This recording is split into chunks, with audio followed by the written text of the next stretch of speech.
ಎಲ್ಲರಿಗೂ ನಮಸ್ಕಾರ. ಪ್ರೀತಿ Murari romantic love story ಮತ್ತೊಂದು ಎಪಿಸೋಡ್ಗೆ ತಮ್ಮೆಲ್ಲರಿಗೂ ಸ್ವಾಗತ. ಮಳೆಯಲ್ಲಿ ನೆನೆದು ಪ್ರಣಯದ ಉತ್ತುಂಗದಲ್ಲಿ ಮಿಂದು ಎದ್ದು ಮನೆಗೆ ಸೇರಿದರು ಪ್ರೀತಿ ಮುರಾರಿ. ಮುರಾರಿ ಮನೆಗೆ ಹೋಗಿ ಸ್ನಾನ ಮಾಡಿ ತನ್ನ ರೂಮ್ನ ಸೇರ್ಕೋತಾನೆ.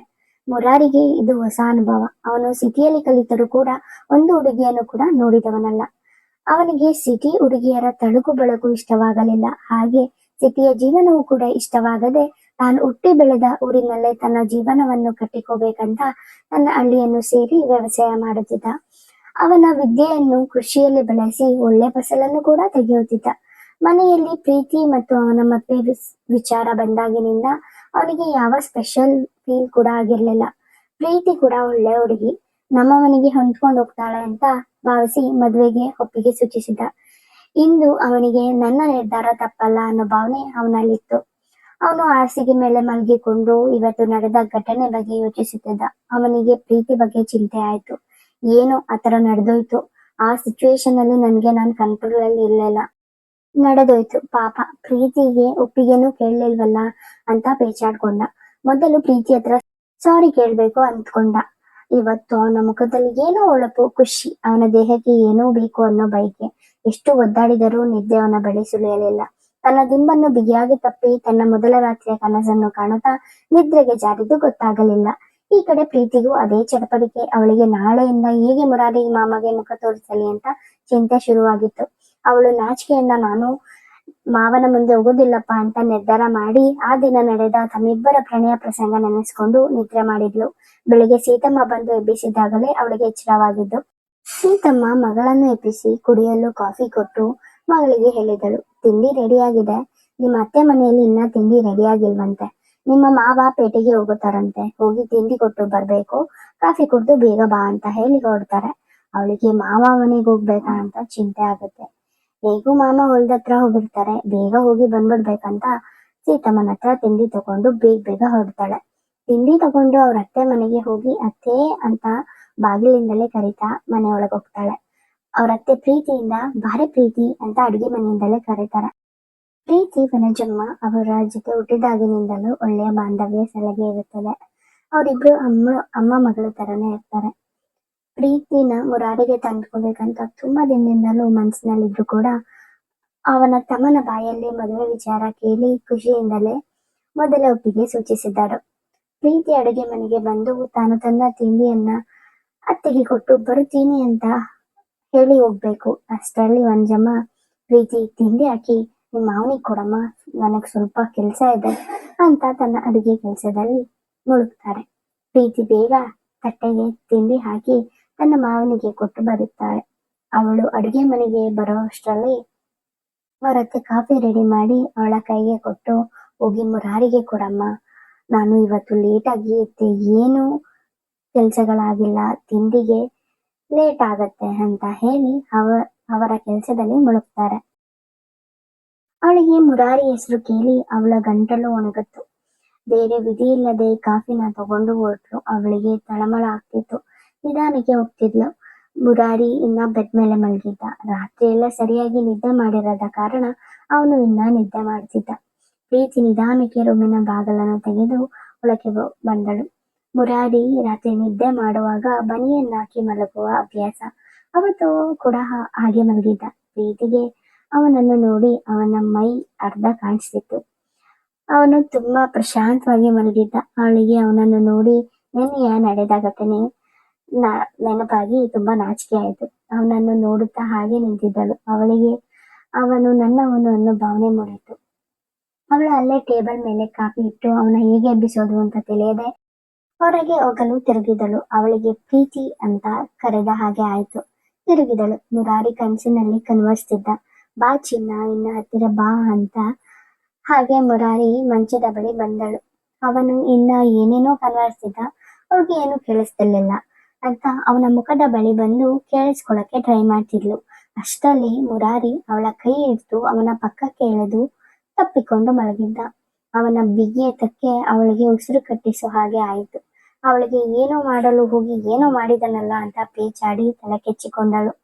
ಅವಳು ಅವನಿಂದ ಬಿಡಿಸಿಕೊಳ್ಳಲು ಟ್ರೈ ಮಾಡ್ತಿದ್ಲು. ಅವನ ಬಿಗಿಯಾದ ಅಪ್ಪಿಗೆ ಬಿಡಿಸಿಕೊಳ್ಳಲು ಆಗ್ತಿರ್ಲಿಲ್ಲ. ಅವಳು ಮುರಾರಿನ ಒಮ್ಮೆ ನೋಡಿದಳು. ಅವನ ಮುಖ ಅವಳ ಹತ್ತಿರದಲ್ಲೇ ಇತ್ತು. ಅವಳಿಗೆ ತುಂಬಾ ನಾಚಿಕೆ ಆಗ್ತಿತ್ತು. ಅವಳ ಉಸಿರಾಟಕ್ಕೆ ಮುರಾರಿಗೆ ಎಚ್ಚರವಾಗಿ ಅವನು ನಿಧಾನಕ್ಕೆ ಕಣ್ಣು ಬಿಟ್ಟ. ಅವನಿಗೆ ಪ್ರೀತಿ ಕಾಣಿಸಿದ್ಲು. ಅವನು ಆಶ್ಚರ್ಯದಿಂದ ಕಣ್ಣು ಅಗಲ ಮಾಡಿ ನೋಡಿದ. ಅವನಿಗೆ ಪ್ರೀತಿ ಹೇಗೆ ನನ್ನ ಪಕ್ಕ ಬಂದಳು ಅಂತ ಗೊತ್ತಾಗದೆ ಅವಳ ಸೊಂಟದ ಮೇಲಿಂದ ಕೈ ತೆಗೆದು ಅವಳು ಎದ್ದು ಬಾಗಿಲ ಬಳಿ ಹುಡಿದಳು. ನಿಂತು ಅತ್ತೆ ಕಾಫಿ ಕೊಡೋಕೆ ಹೇಳಿದ್ರು, ತಗೊಂಡ್ ಬಂದೆ ಅಷ್ಟಲ್ಲಿ ಅಂತ ಅಲ್ಲೇ ಮಾತು ನಿಲ್ಲಿಸಿ ತಲೆ ತಗ್ಗಿಸಿ ನಾಚ್ಕೊಂಡು ಮುರಾರಿ ಕಡೆ ತಿರುಗಿ ಕೂಡ ನೋಡ್ದೆ. ಅವಸರದಲ್ಲಿ ಅತ್ತೆ ನಾನ್ ಮನೆಗೆ ಹೋಗ್ತಿದ್ದೀನಿ ಅಂತ ಬಾಗಿಲಲ್ಲೇ ಹೇಳಿ ಮನೆಗೆ ಹುಡಿದಳು. ಮುರಾರಿಗೆ ನಗು ತಡೆಯಲು ಆಗಲಿಲ್ಲ. ಜೋರಾಗಿ ನಗುತ್ತಿದ್ದ. ವನಜಮ್ಮ ಪ್ರೀತಿಯ ವರ್ತನೆ ನೋಡಿ ಮುರಾರಿ ರೂಮ್ಗೆ ಬಂದರು. ನಗುತ್ತಿದ್ದ ಮಗನನ್ನು ಪ್ರಶ್ನಾರ್ಥಕವಾಗಿ ನೋಡಿದರು. ನಗುತ್ತಿದ್ದ ಮುರಾರಿ ಅಮ್ಮನನ್ನು ನೋಡಿ ಪೆಚ್ಚಾಗಿ ತಲೆ ಕೆರೆದುಕೊಂಡ. ವನಜಮ್ಮ ಇವನೇ ಏನೋ ಚೇಷ್ಟೆ ಮಾಡಿರ್ಬೇಕು ಅಂತ ಅನ್ಕೊಂಡು ನಕ್ಕು, ಬೇಗ ಹೋಗಿ ಸ್ನಾನ ಮಾಡ್ಕೊಂಡ್ ಬಾ, ಅಪ್ಪ ಸಿಟಿಗೆ ಹೋಗಿದ್ದಾರೆ, ಹೊಲದಲ್ಲಿ ಕೆಲ್ಸದ ಆಳು ಬಂದಿದ್ದಾರೆ, ಹೋಗಿ ನೋಡುವಂತೆ ಅಂತ ಹೇಳಿ ಅಡುಗೆ ಮನೆಗೆ ಹೋದರು. ಅವನಿಗೆ ನಿನ್ನೆಯಿಂದ ಪ್ರೀತಿ ಇಷ್ಟ ಇತ್ತೋ ಇಲ್ಲವೋ ನಾನು ಒಪ್ಪಿಗೆ ಕೇಳಿ ಮುಂದುವರಿಲಿಲ್ಲ ಅಂತ ಪೇಚಾಡ್ತಿದ್ದ. ಆದ್ರೆ ಅವನಿಗೆ ದೃಢವಾಯ್ತು ಪ್ರೀತಿಗೂ ನಾನು ಅಂದ್ರೆ ಇಷ್ಟ ಅಂತ. ಈ ಕಡೆ ಬಂದ ಮಗಳನ್ನು ಸೀತಮ್ಮ ನೋಡಿದರು. ಅವಳ ಮುಖ ಕೆಂಪಾಗಿತ್ತು. ಮಗಳನ್ನು ಪ್ರಶ್ನಿಸಿದರು. ಅದಕ್ಕೆ ಪ್ರೀತಿ ಗಾಬರಿಯಿಂದ ತಡವರಿಸುತ್ತಾ, ಅಲ್ಲಿಂದ ಓಡಿ ಬಂದನಲ್ಲಮ್ಮ ಅದಕ್ಕೆ ಅಂತ ಹೇಳಿ ರೂಮ್ ಸೇರ್ಕೊಂಡ್ಲು. ಅವಳಿಗೆ ಅವಳ ಅಮ್ಮನಿಗೆ ಮುಖ ತೋರ್ಸಕ್ಕೂ ಕೂಡ ನಾಚಿಕೆ ಆಗ್ತಿತ್ತು. ರೂಮ್ಗೆ ಹೋಗಿ ಕೂತು ಸುಧಾರಿಸಿಕೊಳ್ಳುತ್ತಿದ್ದಳು. ಅಷ್ಟರಲ್ಲಿ ಸೀತಮ್ಮ ಕೂಗಿ ಕೇಳಿದರು, ಪ್ರೀತಿ ಬೇಗ ಬಾ, ಹೊಲದತ್ರ ಹೋಗ್ಬೇಕು, ಕೆಲ್ಸದ ಆಳ್ ಬಂದಿದ್ದಾರೆ, ಊಟ ಕೊಟ್ಟು ಬರ್ಬೇಕು ಅಂತ ಹೇಳಿದ್ರು. ಪ್ರೀತಿಗೆ ಸರಿ ಅಂತ ಹೇಳಿ ಮುಖ ತೊಳ್ಕೊಂಡು ತಿಂಡಿ ತಿಂದು ಅಮ್ಮನ ಜೊತೆ ಊಟ ತಗೊಂಡು ಹೊಲಕ್ಕೆ ಹೊರಟ್ಲು. ಮುರಾರಿ ಸ್ನಾನ ಮುಗಿಸಿ ತಿಂಡಿ ತಿಂದು ಹೊಲಕ್ಕೆ ಹೋದನು. ಹೊಲದಲ್ಲಿ ಆಳುಗಳು ಕಬ್ಬನ್ನು ಮುರಿ ಮಾಡುತ್ತಿದ್ದರು. ಮುರಾರಿ ಹೊಲದಲ್ಲಿ ಎಲ್ಲಾ ಒಂದು ಸಲ ತಿರುಗಾಡಿ ಬಂದು ಹೊಂಗೆ ಮರದ ಕೆಳಗೆ ಕುಳಿತು ಕೆಲಸದ ಆಳುಗಳು ಕೆಲಸ ಮಾಡೋದನ್ನ ನೋಡ್ತಾ ಕುಳಿತ. ಅಷ್ಟರಲ್ಲಿ ಹಿಂದಗಡೆ ಬಳೆಗಳ ಸದ್ದಿಗೆ ತಿರುಗಿ ನೋಡಿದ. ಅಲ್ಲಿ ಪ್ರೀತಿ ಬರುತ್ತಿದ್ದಳು. ಯಾಕೋ ಅವಳಿಗೆ ರಂಗದವನಿ ಇಷ್ಟ ಆಗಿ ಇವಾಗ ಅದನ್ನೇ ಹಾಕುತ್ತಿದ್ಲು. ಅವನ ಕಣ್ಣಿಗೆ ತುಂಬಾ ಮುದ್ದಾಗಿ ಕಾಣುತ್ತಿದ್ದಳು. ಬೋರೇಗೌಡರಿಗೆ ಗಂಡು ಮಗು ಇಲ್ಲದ ಕಾರಣ ಮುರಾರಿಯೇ ಅವರ ಹೊಲದ ಕೆಲಸವನ್ನು ಕೂಡ ಮಾಡಿಸುತ್ತಿದ್ದ. ಇಬ್ಬರ ಹೊಲ ಅಕ್ಕಪಕ್ಕದಲ್ಲಿ ಇದ್ದದ್ದರಿಂದ ಇಬ್ಬರ ಹೊಲದಲ್ಲೂ ಕೂಡ ಕೆಲಸ ನಡೆಯುತ್ತಿತ್ತು. ಬೋರೇಗೌಡರು ಮುರಾರಿ ಅವರ ಅಪ್ಪನ ಜೊತೆ ಹೊರಗಡೆ ಹೋಗಿದ್ದರಿಂದ ಸೀತಮ್ಮ ಹೊಲಕ್ಕೆ ಊಟ ತರಬೇಕಾಯಿತು. ಪ್ರೀತಿ ಮುರಾರಿನ ನೋಡಿರ್ಲಿಲ್ಲ. ಅವಳು ಸುತ್ತ ನೋಡ್ಕೊಂಡು ತಲೆ ಮೇಲೆ ಊಟದ ಬುಟ್ಟಿ ಇಟ್ಕೊಂಡು ದೇವ್ರಿ ಮೇಲೆ ಹುಷಾರಾಗಿ ನಡ್ಕೊಂಡು ಬರ್ತಿದ್ಲು. ಅವಳು ಹಾಕಿದ್ದ ಲಂಗ ಸ್ವಲ್ಪ ಉದ್ದ ಇದ್ದ ಕಾರಣ ಕಾಲಿಗೆ ಸಿಕ್ಕತ್ತೆ ಅಂತ ಆ ಲಂಗವನ್ನ ಮೇಲೆತ್ತಿ ಸಿಕ್ಕಿಸಿ ನಡೆದುಕೊಂಡು ಬರುತ್ತಿದ್ದಳು. ಅವಳಿಗೆ ತೆವರಿ ಮೇಲೆ ಬ್ಯಾಲೆನ್ಸ್ ತಪ್ಪಿ ಬೀಳೋ ಹಾಗೆ ಮುಗ್ಗರಿಸಿದಳು. ಅಷ್ಟರಲ್ಲಿ ಯಾವುದೋ ಒಂದು ಬಲಿಷ್ಠ ಕೈಗಳು ಅವಳ ಸೊಂಟ ಬಳಸಿ ಬಿಗಿಯಾಗಿ ಹಿಡಿದವು. ಅವಳು ಬೀಳುವ ಭಯದಲ್ಲಿ ಕಣ್ಣು ಮುಚ್ಚಿದಳು. ಅವಳು ನಿಧಾನಕ್ಕೆ ಕಣ್ಣು ತೆಗೆದ ನೋಡಿದಳು. ಮುರಾರಿ ಅವಳನ್ನು ಹಿಡಿದಿದ್ದ. ಅವಳ ಸೊಂಟದ ಮೇಲೆ ಅವನ ಕೈಗಳಿದ್ದವು. ಅವಳ ಮೃದುವಾದ ಸೊಂಟ ಮುರಾರಿಗೆ ಚೆನ್ನ ಅನಿಸಿತು. ಅವಳು ಅವನನ್ನು ಬಿಡಿಸಿಕೊಂಡು ದೂರ ಸರಿದಳು. ಮುಜುಗರದಿಂದ ಮುಂದೆ ಹೊಡಿದಳು. ಸೀತಮ್ಮ ಇವಳನ್ನು ನೋಡಿ ನಿಧಾನಕ್ಕೆ ಬರ್ಬೇಕಲ್ವಾ, ಮುರಾರಿ ಇದ್ದಿದ್ದಕ್ಕೆ ಸರಿ ಹೋಯ್ತು ಅಂತ ಹೇಳಿ ಅವಳ ತಲೆ ಮೇಲಿನ ಬುಟ್ಟಿನ ತಗೊಂಡು ಮುಂದೆ ಹೋದರು. ಪ್ರೀತಿಗೆ ಒಂದ್ಸಲ ಮುರಾರಿನ ಹಿಂದೆ ತಿರುಗಿ ಅವನನ್ನು ನೋಡಿದಳು. ಮುರಾರಿ ಕೂಡ ಅವಳ ಮುಖ ನೋಡಿದ. ಅವಳ ಕೆಂಪಾಗಿದ್ದ ಮುಖ ನೋಡಿ ಮುರಾರಿಗೆ ಖುಷಿ ಆಯ್ತು. ಅವರು ಇಬ್ಬರು ಇಲ್ಲಿಯವರೆಗೂ ಕೂಡ ಮಾತಾಡಿರ್ಲಿಲ್ಲ. ಮುರಾರಿಗೆ ಆಸೆ ಇತ್ತು, ಪ್ರೀತಿನ ಒಮ್ಮೆ ಅದು ಮಾತಾಡ್ಸ್ಬೇಕು ಅಂತ ಅನ್ಸಿತ್ತು. ಆದ್ರೆ ಅತ್ತೆ ಇದಾರೆ ಅಂದ್ಕೊಂಡು ಸುಮ್ಮನಾದ. ಅವತ್ತು ಬಿಸಿಲಿದ್ದರಿಂದ ತುಂಬಾ ಬಾಯಾರಿಕೆಯಾಗಿ ತೆಂಗಿನ ಮರದಲ್ಲಿ ಎಳೆನೀರು ಕಿತ್ತು ಕುಡಿದ ಮುರಾರಿ. ಪ್ರೀತಿ ಮತ್ತೆ ಅವರ ಅತ್ತೆಗೂ ತಂದಿದ್ದ ಸೀತಮ್ಮ ಕೆಲಸದ ಆಳುಗಳಿಗೆ ಊಟ ಬಡಿಸುತ್ತಿದ್ದರು. ಎಳೆನೀರು ಹಿಡಿದು ಬಂದ ಮುರಾರಿನ ನೋಡಿ ಪ್ರೀತಿಗೆ ಎಳ್ನೀರು ತಗೊಳ್ಳಿಕ್ಕೆ ಹೇಳಿದರು. ಅವರು ಊಟ ಬಡಿಸೋದ್ರಲ್ಲಿ ಮುಳುಗಿದ್ರು. ಪ್ರೀತಿ ಅಯ್ಯೋ ನನಗೆ ಹೇಳ್ಬೇಕಾ ಇವರು ಅಂತ ನಿಧಾನಕ್ಕೆ ತಿರುಗಿ ಮುರಾರಿ ಕಡೆ ನಡೆದಳು. ಅವಳು ತಲೆ ತಗ್ಗಿಸಿ ನಡೆದವಳು ಅವಳ ಮುರಾರಿಯ ಮುಂದೆ ಕೈ ಮಾಡಿದಳು. ಅವಳು ಎರಡು ಕೈಗೂ ಎಳ್ನೀರು ಬಿಟ್ಟು ಅವನ್ನೇ ನೋಡುತ್ತಾ ನಗುತ್ತಾ ಸೊಂಟ ಚಿವುಟಿದ. ಅವಳು ಕಿರುಚಿದಳು. ಅವರಮ್ಮ ಏನಾಯ್ತು ಅಂತ ಇವಳ ಕಡೆ ತಿರುಗಿದಳು. ಅಷ್ಟರಲ್ಲಿ ಮುರಾರಿ ಆ ಕಡೆ ತಿರುಗಿ ನಿಂತಿದ್ದ. ಸೀತಮ್ಮ ಏನಾಯ್ತೆ ಅಂತ ಹೇಳಿದ್ರು. ಪ್ರೀತಿ ತಡವರಿಸುತ್ತಾ ಅಮ್ಮ ಹುಳು ಮೇಲೆ ಹಾರಿತು ಅಂತ ಹೇಳಿದ್ಲು. ಅದಕ್ಕೆ ಸೀತಮ್ಮ ಒಳ್ಳೆ ಹುಡುಗಿ ಕಣೆ ನೀನು, ಆ ಸಣ್ಣ ಹುಳಿಗೆ ಇಷ್ಟ ಎದುರುತ್ತೀಯಾ ಅಂತ ಹೇಳಿ ಮುರಾರಿನ ಊಟಕ್ಕೆ ಕರೆದರು. ಅಮ್ಮನೂ ಕೂಡ ಊಟ ತರ್ತಾರೆ, ಅಲ್ಲೇ ಮಾಡ್ತೀನಿ ಅತ್ತೆ ಅಂದ. ಪ್ರೀತಿನೊಮ್ಮೆ ನೋಡಿ ಕಣ್ಣು ಹೊಡೆದು ಅವನ ಒಲೆ ಕಡೆ ನಡೆದ. ಪ್ರೀತಿಗೆ ಅವನು ಅವಳ ಸೊಂಟ ಮುಟ್ಟಿ ಕೀಟಲೆ ಮಾಡಿದ್ದು ತುಂಬಾ ಖುಷಿಯಾಗಿತ್ತು. ಅವಳು ಅದನ್ನೇ ನೆನೆಸಿಕೊಂಡು ನಗುತ್ತಿದ್ದಳು. ಅಷ್ಟರಲ್ಲಿ ವನಜಮ್ಮ ಹೊಲಕ್ಕೆ ಊಟ ತಂದು ಅವರಮ್ಮನ ಪಕ್ಕ ಕೂತರು. ಅತ್ತಿಗೆ ನಾದಿನಿ ಇಬ್ಬರು ಮಾತನಾಡುತ್ತಾ ಕುಳಿತರು. ಇದ್ಯಾವುದೂ ಕೂಡ ಪರಿವೇ ಇಲ್ಲದೆ ಅವಳ ಪ್ರಪಂಚದಲ್ಲಿ ಇದ್ದರು.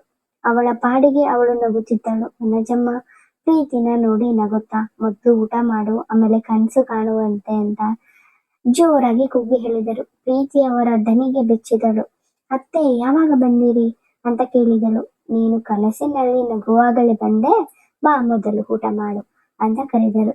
ಮೂವರು ಮಾತನಾಡುತ್ತಾ ಊಟ ಮುಗಿಸಿ ಮನೆಗೆ ಬಂದರು.